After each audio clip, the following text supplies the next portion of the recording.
পীড়িত শিখাইলা কি আগুন লাগাইলা, এখন আমি ঘরে থাকতে পারি না। পিঞ্জিরার পাখিটায় দিবানিশি ছটফটায়, এক নজর না দেখলে প্রাণে বাঁচি না। কি পীড়িত শিখাইলা কি আগুন লাগাইলা, এখন আমি ঘরে থাকতে পারি না। আসসালামু আলাইকুম। তো আজ আপনাকে দুইটা রেসিপি দেখাবো, দুইটা রেসিপি না, দুইটা ফিডা আর কি। তো এই আমার পেজটা ফলো করলে বা আমার এই রান্নার ফলো করলে অবশ্যই আপনারা একবার পারফেক্টভাবে পারবেন। আর যে পারফেক্টের একটা নমুনাও দেখামো। তা আমি আর দিক দিয়ে গুঁড়ি রয়েছিলাম, শুকনা গুঁড়ি আমার গুঁড়িগুলা।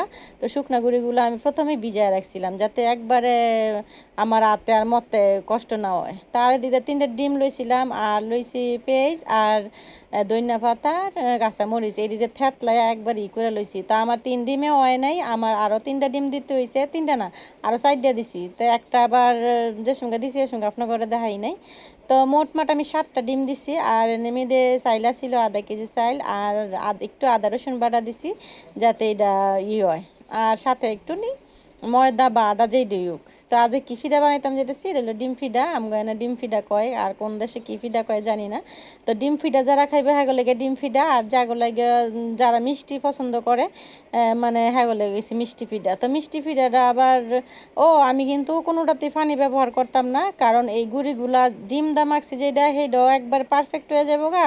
আর এই গুড়টা যেই আদা মাখতাছি মানে চাইলের গুঁড়ি দিয়ে মাখতাছি কিন্তু একবারে এই গুঁড়েই কিন্তু পানি ছেড়ে দিব, আপনার ঘরে এক্সট্রা আর পানি দেওয়া লাগবে না। আর এটার মধ্যেও কিন্তু একটু আটা একটু ময়দা বা যেটাই হোক একটু নিয়ম পরিমাণ দিয়ে দিছি যাতে আমার ডোডা বা পিঠাটা একবারে ফুল লাগে হয়ে জায়গা। তো আজ তেলে পিঠার মধ্যে নারকেল দেই নাই আর দিতামও না, কারণ আজকে ফোলাফানের লাগা মন বুলাইন না জিনিস লইছি। মন বুলাইন না জিনিস মানে হারা খাইবো, তো হঠাৎ করে ওখানে নারকেল ভামু কই আবার ডিপেতে নামাইও নাই। কিন্তু আমার এই রেসিপিটা ফলো করে যদি বানান দেখবেন একবারে পারফেক্ট হয়ে গেছে গা। কিন্তু আমি যেটা আপনার করে দেখাইছি সেটা হইলো আমার ফিডাটার মধ্যে মরিচটা কম দেওয়া পড়ছিল ডিম ফিডাটার মধ্যে। তো ডিম ফিডারের মধ্যে পরবর্তীতে আরও মরিচ থেতলাইয়া তারপরে দিছি। আর মরিচটা কুচি কুচি করে দিলে হয় কি ডিমটা ফুলে কম, আমি দেখছি এর লেগে থেতলাই দিছি যাতে হয়। আর এই প্রথম ফিডা আপনার করে দেখাইতেছি তেলের ফিডারা, এই প্রথম ফিডাটা এত পরিমাণে সুন্দর হয়েছে, আর দ্বিতীয় ফিডারার কথা কি কমু, মানে প্রত্যেকটা ফিডে এত সুন্দর করে ফুলছে আমি চিন্তা করিনি। আর মহিলাগো কাজ কি, মহিলাগো কাজ হইলো যে সঙ্গে একটা জিনিস পারফেক্ট হয় বা খুব সুন্দর হয় সে সঙ্গে কিন্তু একবারে মন বইরা জায়গা, মানে খুশিতে মন বইরা জায়গা। যেমন একটা গয়না ফাইলে যেমন একটা মহিলায় খুশি, তো মহিলাও কাজটাও যদি সুন্দর মতন সম্পন্ন হয়, বিশেষ করে রান্নার কাজটা, এরা কিন্তু খুব খুশি হয়ে জায়গা। তো তেলের ফিডাটি আগে বানা লইতেছি কারণ এটি ফোলাফানে খাইবো, আর যেটা ডিমের ফিডা সেইটা একটু পরে বানামো। তো কইতে কইতে ডিমের ফিডাও দিয়ে দিছি। তো প্রথমটা যদিও ফুলছে কিন্তু একটু সাদা সাদা টাইপের হয়ে গেছে গা। আর আমি এর মধ্যে কিন্তু হলুদ ব্যবহার করতাম চাই নাই, কিন্তু একটু করছিলাম, কিন্তু কালারটা হিমন আয় নাই। তেলের ফিডাগুলো বানানো শেষ, আর প্রত্যেকটা ফিডা এত সুন্দর সুন্দর পরিমাণে নরম আর একবারে তুলতুলে হয়েছে খাইতে যে বলার বাইরে। আর হেদিক দা ডিম ফিডাটি বানাইতেছি কারণ যারা বড় হেরা এই ডিম ফিডাটি খাইব।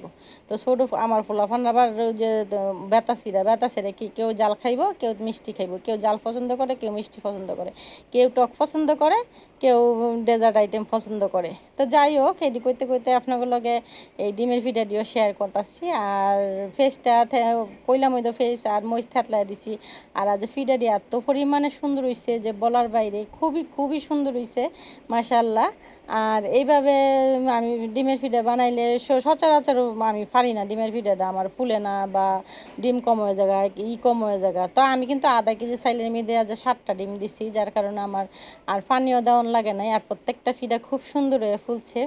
তো আপনাদের লগে ভিডিওটা শেয়ার করলাম, কেমন লাগলো ভিডিওটা। তো ভালো লাগলে অবশ্যই লাইক কমেন্ট শেয়ার দিয়া জানাইবেন। আর কার এলাকায় এটাতে কি ফিডা কয় সেটাও জানাইবেন। এগুলো একটা ডিমের ফিডা আর একটা হইলো তেলের ফিডা, অনেক এলাকায় এটা আমতসি ফিডা কয় বা পোয়া ফিডা কয়, মানে তেলের ফিডারে যেটা।